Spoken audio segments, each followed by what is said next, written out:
Bueno, el tiempo de Dios es perfecto y a veces hay partos que resultan un poco complicados, pero lo importante es que la criatura nazca vivo y viable, y esto es lo que se ha producido en el día de hoy. Agradezco de corazón la honra de contar en esta entrevista con el presidente Leonel Fernández en esta etapa final ya de los últimos días de la campaña electoral con miras a las votaciones del 19 de este mes.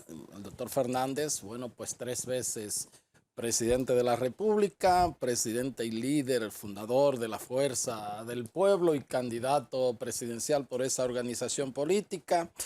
Y reitero mi agradecimiento porque yo sé que todos los candidatos, y en el caso de él, andan montados en patines por el tiempo que avanza inexorablemente al día de. Saludos, presidentes, y gracias por la honra. Gracias, Héctor, gracias por esta invitación, que yo sé que hacía tiempo y yo estaba Sí, en falta, pero hoy he venido a reparar, a bueno. indemnizarlo por esas faltas. Bueno, mire, presidente, he visto algunos dirigentes políticos. De hecho, ahí estuvo una dirigente importante del partido de gobierno, y he visto también líderes de los medios de comunicación definir esta campaña electoral como un poco aburrida. Parece que no tiene el folclorismo de otra campaña electoral. Eh, ¿Qué de diferencia usted, que ha participado en tantas campañas, no solamente en su condición de candidato, que lo ha sido varias veces, sino acompañando también al profesor Juan Bosch, las campañas del PLD, del presidente Medina? ¿Usted cree que hay algo distinto en esta campaña con respecto a las anteriores? Pero usted sabe que lo dicen en el buen sentido de la palabra. Dicen que en la medida en que la democracia se va institucionalizando y fortaleciendo, las campañas electorales ya no son tan agresivas y tan confrontacionales como en otras épocas. Entonces dicen, si esta campaña es tan aburrida como señal de civilización Ya. del pueblo dominicano y de civilización del sistema democrático, de avance, de progreso, en ese sentido que lo he leído, ¿no? Como que ya no hay esos problemas de violencia que había en otras ocasiones en el pasado, en el sistema político electoral dominicano. Entonces ya estamos como más comedidos, Ya. más prudentes, en fin. Creo que a eso se refiere, porque para mí ha sido la misma intensidad de otras campañas. Ok. O Sí, sea, usted ha tenido que trabajar igual, ha tenido que, sin duda alguna. quizás las mismas actividades de masa han sido más o menos similares. Los recorridos por el país, indispensables para cualquier candidato. Ya luego las horas de grabación, las horas de comparecencias televisivas, de radio, ¿verdad? De reuniones dentro del partido con los distintos presidentes provinciales, los municipales. La dinámica ha sido la misma. Yo no he sentido grandes cambios. Ahora, eh, la gente entiende que ha habido más prudencia, tal vez. O sea, no es una campaña de insultos, no es una campaña de intercambio de nuestros. Bueno, pues yo creo que en ese sentido es verdad. No ha habido tal cosa. ¿Cómo no?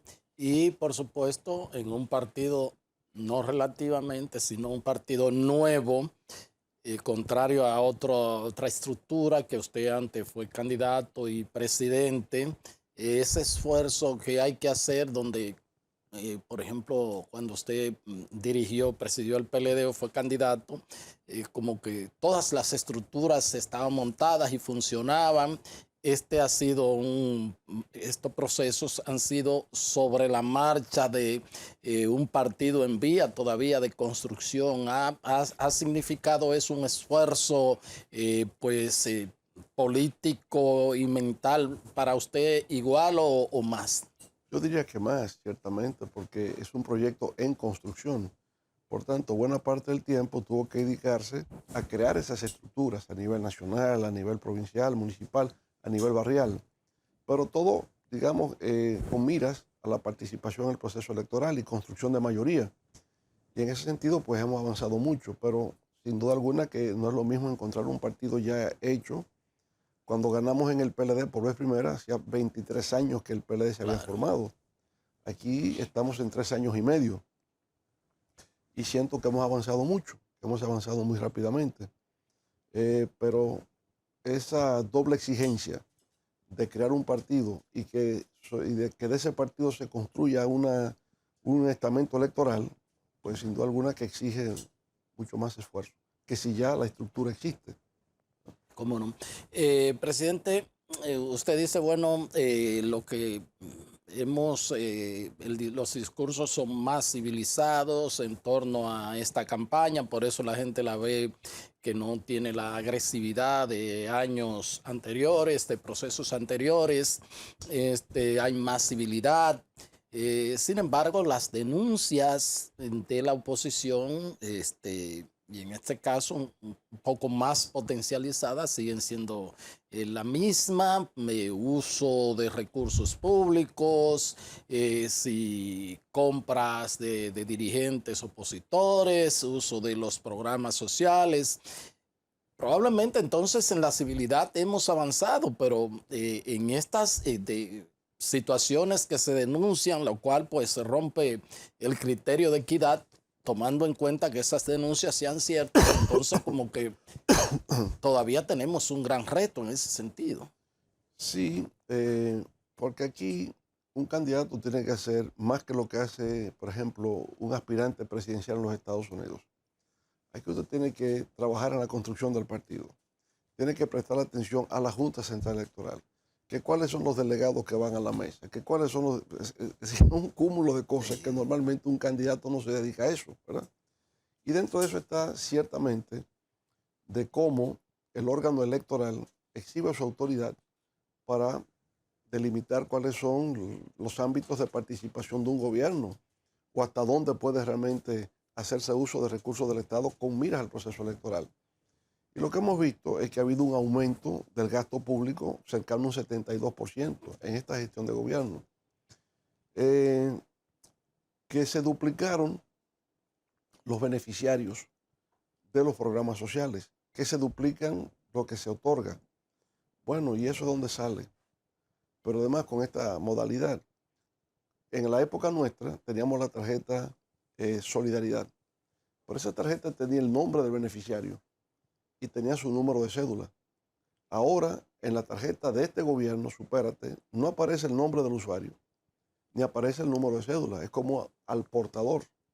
Y por esa razón es que se han producido tantos escándalos, que una persona se aparece en un supermercado con 90 tarjetas, o que se hace un allanamiento en una comunidad del interior y encuentran 400 tarjetas en la casa de una persona, que hubo que cambiar la banda magnética por un chip, que clonaron así literalmente tarjetas. Entonces, todo eso es con qué finalidad? Construir una base social de apoyo en base a lo que entrega el gobierno, que entonces sería clientelismo. Hay un clientelismo político, no cabe duda. Y ese clientelismo político impide entonces que podamos hablar de integridad y equidad electoral. Por lo tanto, el órgano electoral, es decir, la Junta Central Electoral, tiene que jugar un rol mucho más activo en ponerle freno a esas prácticas. ¿Cómo no? El presidente de la República, que es candidato a la reelección, acaba de llegar de una premiación que tuvo en Washington y de una de sus palabras dijo que daba testimonio de la imparcialidad del Poder Ejecutivo del gobierno en este proceso electoral que está viviendo la República Dominicana. Lo dijo pues en ese escenario, no sé si tuvo la oportunidad de verlo. Con lo que él defiende, bueno, pues la manera transparente con que el gobierno se está manejando frente a estos comicios. Pues no lo creo así, porque el gobierno ha estado cooptando dirigentes de la oposición, funcionarios municipales electos. Por ejemplo, el partido de gobierno obtuvo 80 alcaldías, ganó 80 alcaldías en el año 2020, pero en 2 años construyó nuevos alcaldes hasta llevarlo a 113. Literalmente comprados. Y de 113 pasó a 120. Pero aún así después, incluso a un candidato nuestro que resultó victorioso en la comunidad de Pedro Brán, a los pocos días hay un sonsacamiento, hay una cooptación. Entonces usted se pregunta, bueno, pero ¿qué es eso? Porque eso no tenía antecedentes en la República Dominicana, de que funcionarios electos pasaran al oficialismo. Pero hay muchas otras formas. Por ejemplo, usted toma la televisión.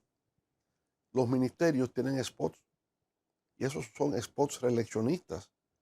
presenta una obra de gobierno en esa parte y entonces el presidente lo ha hecho todo, lo único que falta es si votan por él.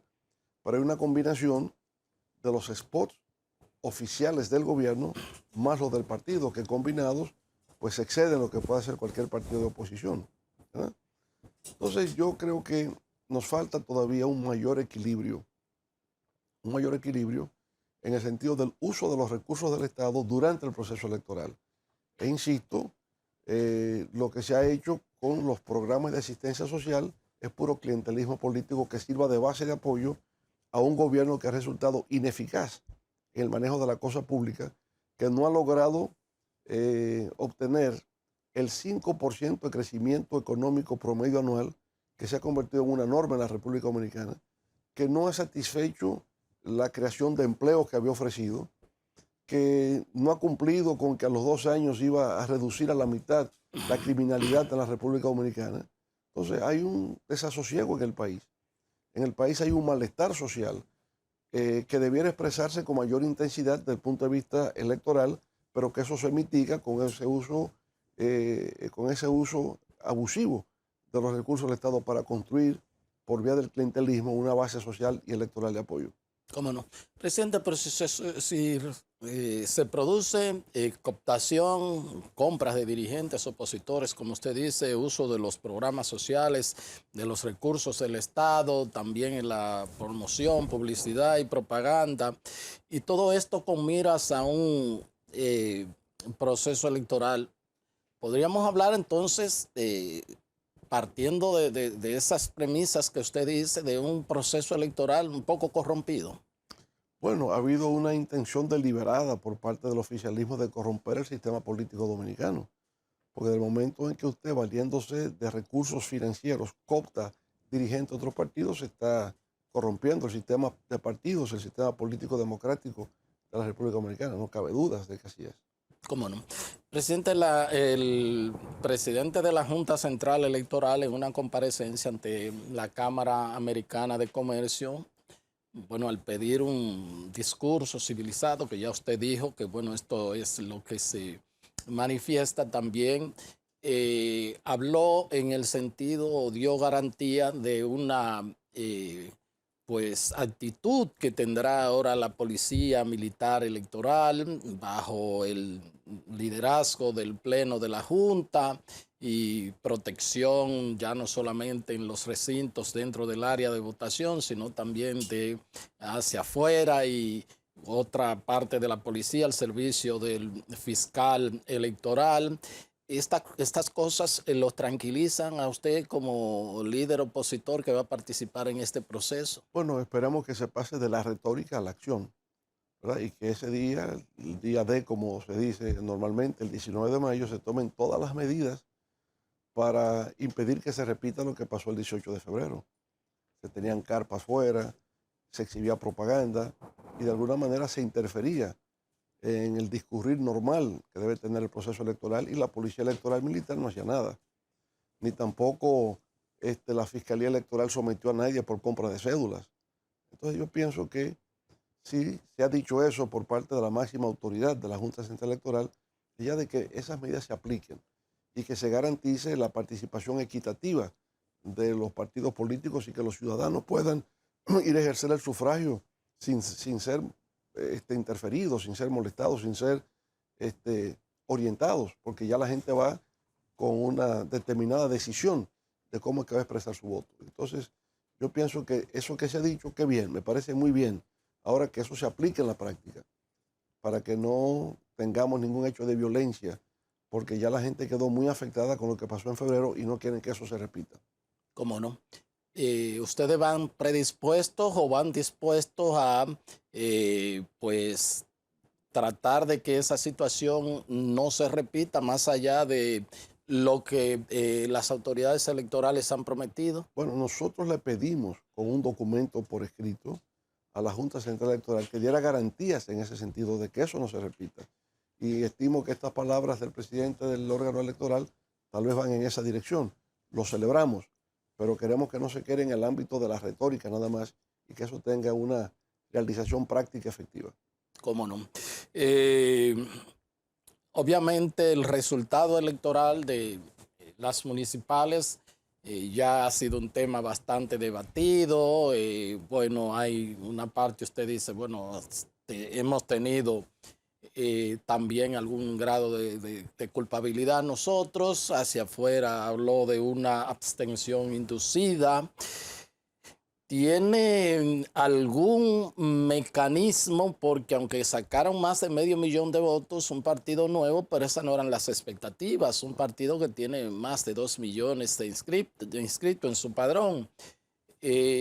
¿Cómo llevar la gente a votar? Que ese es el gran reto que se tiene. O sea, ¿cómo podría movilizar y si están trabajando en eso? Pienso que los resultados de febrero fueron como un llamado de alerta a nuestro partido de cómo efectivamente tenemos que coordinar mejor para ejecutar mejor eso de cómo lograr que la gente vaya a votar. Es decir, hay una parte que tiene que ver con la mecánica operativa nuestra. Fuimos muy desprevenidos y faltó mejor coordinación, pero al mismo tiempo hubo una actitud de parte del oficialismo de comprar cédulas, con lo cual procuraba inducir la abstención, porque el criterio que el oficialismo tiene es que sí les conviene que la votación esté controlada, porque mientras menos voten, mayores son sus posibilidades de llegar a 50. En la medida en que hay una votación masiva, se reducen sus posibilidades del 50%, porque el voto estaría, digamos, mejor distribuido. Entonces hay una actitud de comprar cédulas a quienes ellos saben que no van a votar por ellos. Pero también nosotros tenemos que mejorar nuestra capacidad operativa de movilización del voto hacia las urnas. Y en eso hemos estado trabajando intensamente, haciendo simulacros, haciendo simulaciones, ¿verdad? Y estimo que estamos ya preparados, seleccionados los representantes o encargados de recintos electorales, los delegados y suplentes delegados en los colegios electorales, todo lo que sirve de apoyo logístico a los compañeros que estén trabajando en esas faenas el día de las elecciones, y por tanto estamos ciertamente en mejor capacidad para superar las debilidades que se presentaron en las municipales de febrero. Bueno, los secretos son esos. O sea, el secreto es uno no revelar las cosas que va a hacer porque dejan de ser secretos, pero a veces hay orejitas. Usted dijo en una entrevista al Listín Diario que había un secreto, y déjeme decirle que muchos periodistas y amigos y algunas personas amigas dicen, pero tú no has podido saber qué es, tú como vives de acucioso o algo así por el estilo. Usted podría decir, adelantar algo, no, aunque no sea todo. Lo que pasa es que si le adelanto algo o le doy una orejita, deja de ser secreto. Ya, Y ese es un secreto que yo tengo con Dios. ya, Entonces no lo puedo revelar ni dar orejita, porque entonces el cielo se me revela. ya. O sea, el secreto es con Dios, más no con los electores. El secreto es con Dios, y no más orejitas. Ya. Mire, presidente, el tema de Rafi Paz, yo sé que ya usted se ha manifestado, publicó en Twitter, habló en el Listín Diario, pero se piensa que, bueno, las sentencias y las decisiones tienen dos opciones. Si usted como abogado o profesor sabe que una es las vías recursivas para atacarlo, pero la otra también implica acatar más allá de que esté de acuerdo o no. Y entonces se habla de si no debió existir el componente político, ¿verdad? El tema del liderazgo del partido, y cuando se habla de liderazgo se piensa en usted para salvaguardar la situación, sobre todo porque en el caso de Paz, bueno, que sacrificó muchas cosas, muchas aspiraciones por el partido. En el caso de él, hasta de la propia oposición me han dicho que ciertamente su potencial que tiene como un diputado cuasi seguro que ustedes tendrían en la circunscripción número 1. Sin embargo, parece que las dos cosas no funcionaron, ni en la parte jurisdiccional y administrativa de la Junta, y entonces la parte política tampoco pudo conciliar. Pero es que esto empieza por una demanda que hace el compañero Robert Martínez, considerando que él obtuvo la votación necesaria en las encuestas que realizamos para ser candidato. y apodera, como es su derecho, al Tribunal Superior Electoral para que tome una decisión respecto de su petición de que había obtenido los números a través de las encuestas para ser candidato. El tribunal está apoderado solo de esa demanda, de ese compañero. Ahora, la decisión del tribunal es que reordena la boleta electoral de la Fuerza del Pueblo. Mi reacción siempre fue, el tribunal ha fallado más allá de lo que ha sido apoderado. Por tanto, esa sentencia está viciada de nulidad. Bueno, el tema se trata porque ya pasó de lo político a lo jurisdiccional. Ya está en el ámbito judicial electoral especializado. Bueno, pues el partido le presenta a la Junta Central Electoral cómo debe ser la boleta. E inclusive una de las compañeras, Katiuska, que está en la boleta, voluntariamente decide renunciar para ayudar a la solución del problema. Porque en eso se mezcla el tema de la cuota de género, que la ley lo que plantea es 60-40. Sí. Y habiendo tenido 4 candidatos masculinos y 2 femeninos, se cumplía la cuota de 60-40. Por tanto, el compañero Rafi Paz estaría en esa boleta. Se da una decisión, una resolución de la Junta Central Electoral que nuevamente lo excluye. Y es donde yo digo, injusto, porque se está violando su derecho fundamental a ser elegido, se despoja al partido del derecho a tener una reserva interna, ¿verdad? Y por lo tanto es ilegal. No solamente ilegal, es injusto e inconstitucional. Bueno, entonces yo siempre creo en las vías de derecho. No es una solución política porque cualquier solución que quieras presentar, la Junta te lo está rechazando, porque se está acogiendo a lo que dice la sentencia. Y a mi manera de ver, hay una disyuntiva entre una sentencia apócrifa y lo que dice la ley. Yo entiendo que la Junta debió acogerse por encima de todo a lo que dice la Constitución y dice la ley de régimen electoral en la República Dominicana, toda vez que esa sentencia no podía estatuir sobre la conformación de la boleta electoral de la Fuerza del Pueblo. Solamente debía decidir con respecto a la demanda que hizo el compañero Robert Martínez. Entonces, esa es la realidad que se ha presentado. Creo que es algo lamentable. Creo que el compañero Rafi Paz no se merecía eso. Él ha sido una víctima, ha sido afectado injustamente y ha sido afectado de manera ilegal. ¿Cómo no? Usted, tomando en cuenta finalmente, ya para irnos a una pausa, ¿usted cree que, viendo lo que sucedió con el Colegio de Abogados, la decisión del TCE, que sorpresivamente para uno que ha estudiado, pues se abrogó pues la potestad de decidir en ese conflicto gremial y esto que ha sucedido ahora, ¿ustedes sienten que hay alguna predisposición o alguna fijación con la fuerza del pueblo? Bueno, yo lo que siento es que ha habido decisiones desatinadas, que no tienen fundamento legal y que lucen tener una intencionalidad política. Eso es muy evidente. ¿Cómo? Ahora, en la medida en que eso se hace, se desacreditan las instituciones que proceden de esa manera, porque no deben estar influidos o sesgados por actitudes políticas. Su papel es tomar decisiones en base a la Constitución y en base a las leyes, sin tocar aspectos de orientación política, ideológica, lo que fuese. Cumplir su papel como juez, como autoridad pública que toma esas decisiones. ¿Cómo no? Bien, pues solicito la anuencia del presidente Leonel Fernández, candidato presidencial de la Fuerza del Pueblo. Vamos a un corte y ya regresamos con los minutos finales de la entrevista.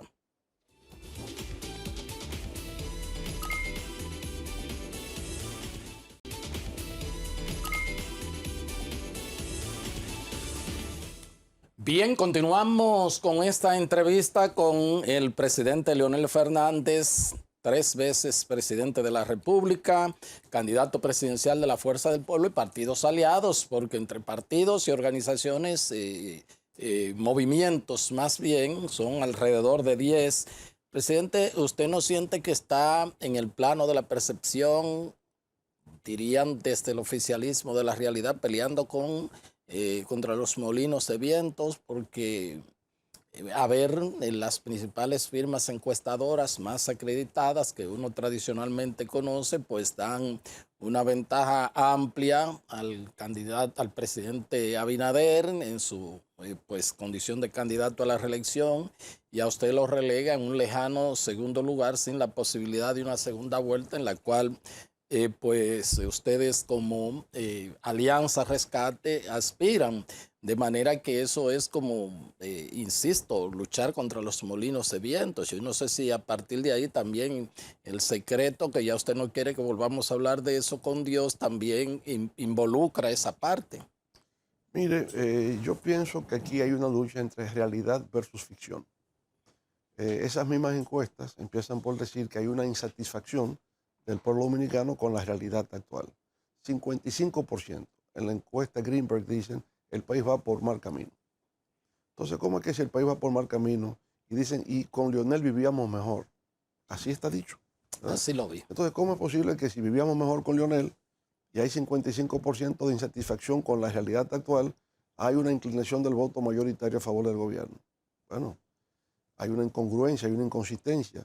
Tenemos nosotros que estudiar eso, de cómo es que se logra tener esa mayoría en esas encuestas, que por cierto vienen bajando mucho, porque era de 70 a 64 y ahora están por 53, 54, ¿va? Una da 58, el día siguiente otra 57 y salió una Global Trend que no lo lleva ni siquiera a 50, está en 47 o 48, ¿verdad?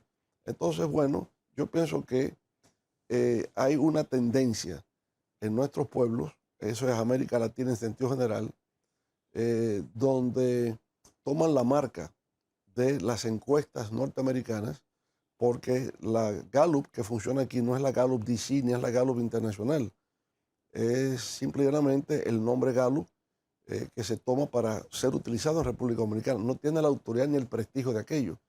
Usted recuerda que la primera vez que se publica en este ciclo electoral, normalmente se publicaba en el periódico Hoy. Dejó de publicarse en el periódico Hoy y tuvo que darse alguna explicación de las recomendaciones que hacía. Porque entonces, ¿quién fue que le pagó para hacer la encuesta? Entonces eso quedó, de ese momento quedó desacreditado. Quedó desacreditado porque ya no tenía la autoridad de otros tiempos. Usted ve incluso en el periódico Diario Libre que el director dice, nosotros los periódicos no hacemos encuestas. Nosotros publicamos eso. Nosotros no sabemos lo que se hace en la investigación de campo. Con lo cual los periódicos publican, pero no quiere decir que se identifican plenamente con lo que se ha publicado porque no tienen control de eso. De manera que usted ve, la Global Trend dice que tiene 46, 47, el otro dice que tiene 57, el otro que tiene 58. Eso no se sabe bien. Hasta el último día no sabemos exactamente cómo es que se va a reflejar el electorado. Recuerde que Napoleón perdió en Waterloo porque el día anterior llovió. Llovió así. Y los cañones no pudieron sí, desplazarse. Sí. Así que siempre hay un cisne negro en el camino. Uno nunca sabe hasta el final. El juego no termina hasta que no se hace el out número 27. Ya. El cisne negro podría ser también parte de todo lo que se aspira. Mire, nosotros trabajamos en el día a día tratando de llevar conciencia al pueblo dominicano de que puede haber un mejor futuro, un futuro lleno de prosperidad, de progreso, de bienestar, como ya lo hicimos en alguna vez. Ahora este es un gobierno del espectáculo, un gobierno mediático, ¿verdad? Que está continuamente tratando de trazar la pauta de los medios de comunicación y bueno, tienen todo el dinero del mundo para instalarse en la opinión pública nacional. Pero la realidad que vive el pueblo dominicano nos indica que desde el punto de vista electoral esto no ha terminado. ¿Cómo no? Presidente, lo que dice Greenberg es que el tema Haití ha sido un potencializador en pues, decisión o intención de votos del presidente Abinader. Me llamó la atención una declaración y lo vi en el portal digital Acento de que el presidente Abinader reveló, no sé si vio esa información, en Washington también, que lo acompañó un grupo de periodistas, de que la decisión de cerrar la frontera fue una petición del ex premier Ariel Henry, sino, o sea que no fue una decisión de las autoridades dominicana, del presidente de la República, o sea, cerrarla en el caso de la militarización. Yo no sé si usted vio esa declaración. Sí, lo vi. ¿Cuál es su apreciación en ese sentido? Usted sabe que yo siempre fui crítico con eso. Yo decía, bueno, si hay un diferendo sobre aguas transfronterizas entre República Dominicana y Haití, y hay un tratado de 1999 que indica que tiene que producirse un consenso entre las partes, un acuerdo, y que si Haití estaba incumpliendo con la construcción de ese canal, a mí me parecía de sentido común, ¿verdad?, de que el Estado que se considere inconforme con lo que el otro está haciendo, no se va a la frontera y dice cerramos esto por aire, mar y tierra. Se va a los organismos internacionales, en este caso a la OEA, y pediría en la OEA una resolución que ordene la suspensión de la construcción del canal. Con lo cual, República Dominicana se gana el respaldo de la comunidad. O sea, son los países de la región que ante un diferendo de esa naturaleza piden por resolución la suspensión de la construcción de ese canal. Me pareció extraño, ¿por qué no haber ido primero por la vía diplomática? Y si eso no funciona, entonces muevo una segunda etapa, que es ya la intimidación, la intimidación y tomar medidas más drásticas. Entonces fue directamente. Hoy sabemos que no fue una decisión de nuestro jefe de Estado, sino del primer ministro de Haití, lo cual complica aún más las cosas, porque quiere decir que nuestras decisiones no se fundamentan en nuestro criterio propio, sino el que nos dice el adversario. Es decir, siempre he visto eso con cierta dificultad para comprender. Y el presidente lo que alegaba, lo que ha alegado es que no se llevaba un diálogo porque no había que conversar. Luego, si es una petición que hace entonces el presidente haitiano, implica que hubo alguna conversación. Bueno, pero recuerde cómo empezó todo esto. Es un informe del INDRI. Un informe del INDRI que no pone obstáculos a que se construya el canal. Luego sigue un acuerdo firmado entre los cancilleres de ambos países, que implícitamente da quiesencia que se construya. Es cuando hay una reacción adversa de la opinión pública nacional de que eso se va a hacer en Haití, que el gobierno recoge y da marcha atrás. Entonces, ese es un expediente que se manejó mal desde el principio, ¿verdad? Pero que culmine ahora con que se cerró la frontera porque lo pidió el de Haití y usted se apoyó en eso para tomar esa decisión. Yo pienso que hay un tema de liderazgo político nacional, ¿verdad? Cuando usted toma decisión en base a lo que le sugiere el adversario con quien usted está litigando un tema, ¿eh? ¿Cómo no? De esa naturaleza o de esa envergadura. ¿Cómo no? ¿Cómo no? Mire, presidente, el tema de la economía, ya hemos visto todo lo que usted ha planteado, obviamente la rueda de prensa. Pero también, volviendo atrás, Okay. al dar esas declaraciones, quizá el presidente de la República quiere decir, yo no fui que hice eso no fue una decisión mía, eso fue allá que me dijeron que hiciera eso, porque se da cuenta de que esa no era la decisión correcta, en principio, que debió haberse adoptado. ¿Cómo no? Entonces se está desvinculando, ¿no? Se está desvinculando, no fui yo, me dijeron. Y usted como presidente de la República, como fue presidente de la República, esa situación, ¿cómo?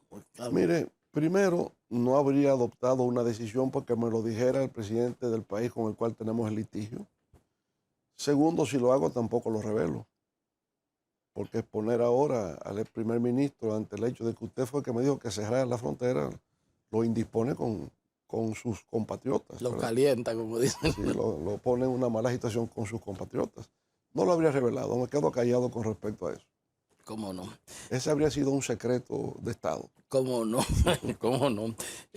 Hablaba del tema económico, ya conocemos todo lo que usted ha dicho en esta campaña electoral, pero me llamó la atención de un semanario, un periódico que leo bastante por la profundidad de sus análisis, de sus trabajos económicos, el dinero, me imagino que usted lo ha visto, y vi un trabajo de el buen amigo y acucioso periodista Esteban Delgado, donde advertía que en el tema del Banco Central específicamente, su deuda en los últimos 3 años ha sido prácticamente el 50%, el incremento de los últimos 20 años. O sea, no sé si vio ese trabajo que se ha acelerado esa deuda que llamamos el cuasi fiscal, una deuda de cuasi fiscal. O sea que en 3 años es el 50% de lo que fue desde que se creó la situación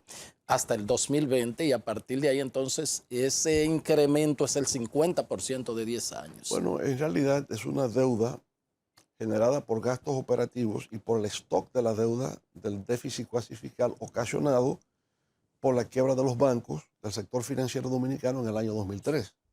Eso se ha acumulado en el tiempo.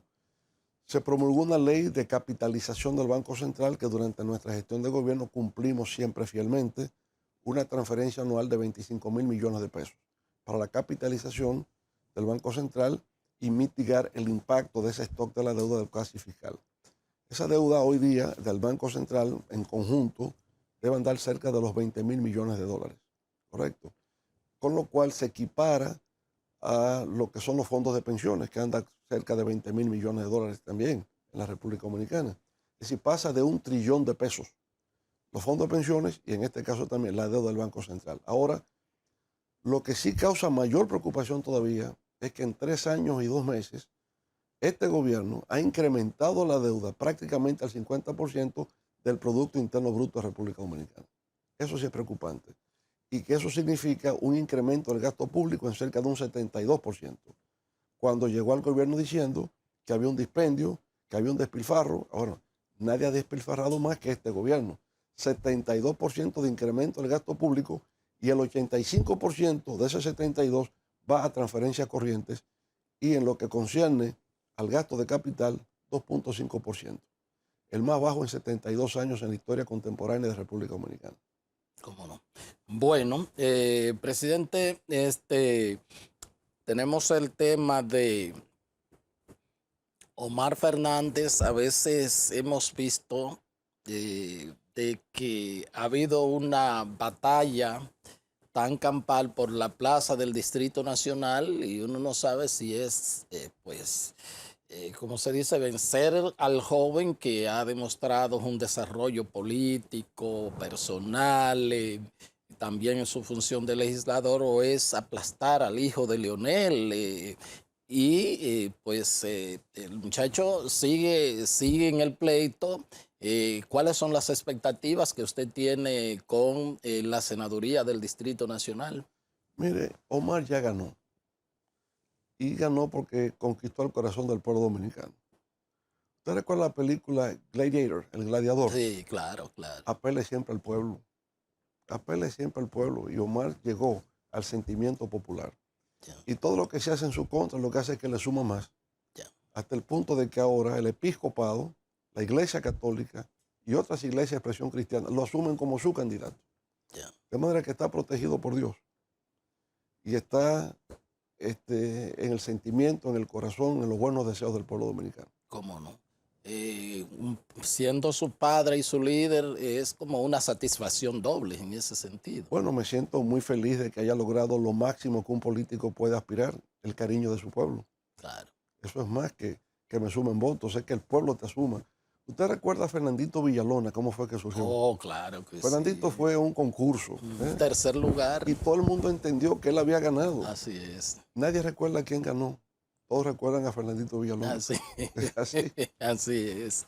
Presidente, ya finalmente para concluir, en la política obviamente hay muchas satisfacciones, muchas cosas que se resuelven y se impactan, pero también hay mucha, diríamos, una vez se siente quizá frustración. Cuando usted ve personas que fueron formadas por Juan Bosch, quizás más joven que usted, otros que fueron colaboradores suyos, eh, y no estoy hablando de gente que no tienen formación política, esa del PLD, y que con tanta facilidad pueden cruzarse, pueden pasar de un partido porque está en la oposición a buscar la cercanía del poder. ¿Siente alguna decepción en ese sentido? Mire, eso no tiene que ver con que se formaron en la época de Juan Bosch o no. Eso tiene mucho que ver con lo personal. En la vida o usted tiene dignidad o usted no tiene dignidad personal. En la vida usted tiene sentido del honor y la vergüenza o usted no lo tiene. Tan sencillo. Y eso viene del núcleo familiar, de cómo usted se forma. No hay dinero en el mundo que valga para comprar una persona cuando tiene una conciencia clara de cuál es su deber. No hay forma. Entonces ahora, si usted no tiene dignidad y lo suyo es el dinero y usted vive bien, pues usted no se preocupa por el pueblo, sino por usted se autodescalifica. Y los que han incurrido en esa práctica, moralmente se han descalificado ante el pueblo dominicano. ¿Y no le augura un futuro político promisorio ¿A quiénes? a quienes se han mudado? Lo que hacen eso termina en el basurero de la historia. Ya. Eso es lo que pasa. La gente no se da cuenta digamos, la forma en que ellos mismos se autoflagelan, cómo se degradan ellos mismos con hacer una acción de ese tipo. El pueblo los mira con desprecio, porque eso no se hace. Usted asume una causa política por convicción, por ideales, por un romanticismo, porque quiere ser parte de la causa histórica de su pueblo, porque usted quiere transformar. ¿Eh? Pero si ahora yo salí electo, y de repente estoy con el que yo vencí, su papel en la historia es el zafacón. Ahora, por eso hay que tener sentido de la dignidad personal, sentido del decoro, sentido de la historia y sentido del compromiso que usted asume con su pueblo. Lo he visto a usted decir que uno de sus anhelos de volver al poder es devolverle un poco de dignidad a la actividad política. ¿Usted Ciertamente, piensa que se ha perdido la dignidad? estamos en una decadencia moral total. O sea, lo que uno siente que está ocurriendo en la sociedad dominicana es altamente preocupante. Porque, insisto, eso es algo que se lleva adentro. O sea, tu sentido de autorrespeto, porque tienes que tener tu autorrespeto, ¿verdad? Usted no puede hacer cosas que lo degraden ante los ojos de los demás. Eso está impedido. Y una es la traición. Traición a su pueblo, traición a su partido. No es que usted no pueda irse a otro partido. Nos fuimos del PRD y formamos el PLD. Nos fuimos del PLD y formamos la Fuerza del Pueblo. Pero se ve que hay una causa, hay un motivo, una razón de tipo política. Juan Bosch se fue del PRD y formó el PLD. Es decir, eso se puede, pero cuando es por dinero, cuando usted lo que quiere es estar con el gobierno y se va a ir si viene el otro y usted sigue ahí, o sea, renuncia con quien usted estaba, a quien usted le mostraba fidelidad y de repente se va con el que llegó, el pueblo mira eso con desprecio. ¿Cómo no? Hermano, usted cree que gana, pero en realidad el pueblo le da la espalda y usted no tiene autoridad moral para dirigir ese país, para dirigir ese pueblo, para conducirlo, ¿verdad?, hacia la conquista de sus propósitos y sus ilusiones, porque usted perdió autoridad moral. ¿Cómo no? He entrevistado a la gente de Participación Ciudadana vía Finjus hablando del tema del transfugismo cuando se es candidato de una organización y además cuando se gana en un partido y se pasa a otro. Dicen que debe haber una modificación de la ley para que eso tenga algún tipo de sanción. Bueno, en caso de ese tipo, obviamente podría verse, ¿verdad? Eh, O sea, usted siendo candidato y renuncia un mes antes o unas semanas antes del partido, que no sea por causa de fuerza mayor, sino para pasarse a otro, y el hecho de ganar también y Sobre todo pasarse. si se pasa al partido oficialista, al del gobierno. Porque que usted pase de un partido opositor a otro, bueno, tengo conflictos en el mío, tengo mayor identificación con otro, pues eso puede ser. Pero el tema es cuando usted pasa de la oposición al gobierno, ¿qué lo motivó? ¿Qué fue lo que indujo para que usted hiciera eso? ¿La capacidad persuasiva del presidente de la República o el bolsillo profundo que tiene el Estado? Entonces, ese es el tema. Presidente, finalmente hay una familia, amiga mía, ha sido una relación familiar con usted, ha habido una ruptura política. ¿Usted cree que esa ruptura, y estoy hablando de la familia Castillo, esa ruptura también ha tocado en lo personal? No, yo le reitero siempre mi admiración y mi respeto hacia el doctor Marino Vinicio Castillo. Marino Vinicio Castillo es un activo importante de la sociedad dominicana. Se ha enfrentado a grandes problemas. Él fue el primero que alertó a este país sobre el tema del narcotráfico y la incidencia del narcotráfico en la política. Pone en riesgo su vida. Es un maestro de la palabra, es un gran jurista. Yo digo que si hubiera sido en los Estados Unidos, ¿verdad?, Vincho Castillo, el abogado penalista, que se habría reconocido como uno de los grandes penalistas de todo el mundo, Ya, porque es un hombre de un talento excepcional. así es. Igual sus hijos, toda su familia son personas honorables, son personas que cuando toman una decisión es por una convicción que tienen. Y ese ha sido mi criterio y sigue siendo y será siempre mi criterio en relación al doctor Castillo y a la familia Castillo en general. ¿Cómo no? Presidente, finalmente estamos a días de las votaciones y un mensaje que usted le quiera dar al pueblo dominicano, también Estados Unidos y las islas donde este programa se ve. Sí, en efecto, el próximo 19 de mayo vamos a tener elecciones en la República Dominicana. Es un momento de reflexión para cada ciudadano que vaya a las urnas. Cuando esté ahí dispuesto a votar, se pregunte, ¿hoy estamos mejor o peor que antes? Si siente que estamos peor, y que en tiempos de Leonel vivíamos mejor, entonces que vote número 3 en la casilla verde de la Fuerza del Pueblo. Cómo no.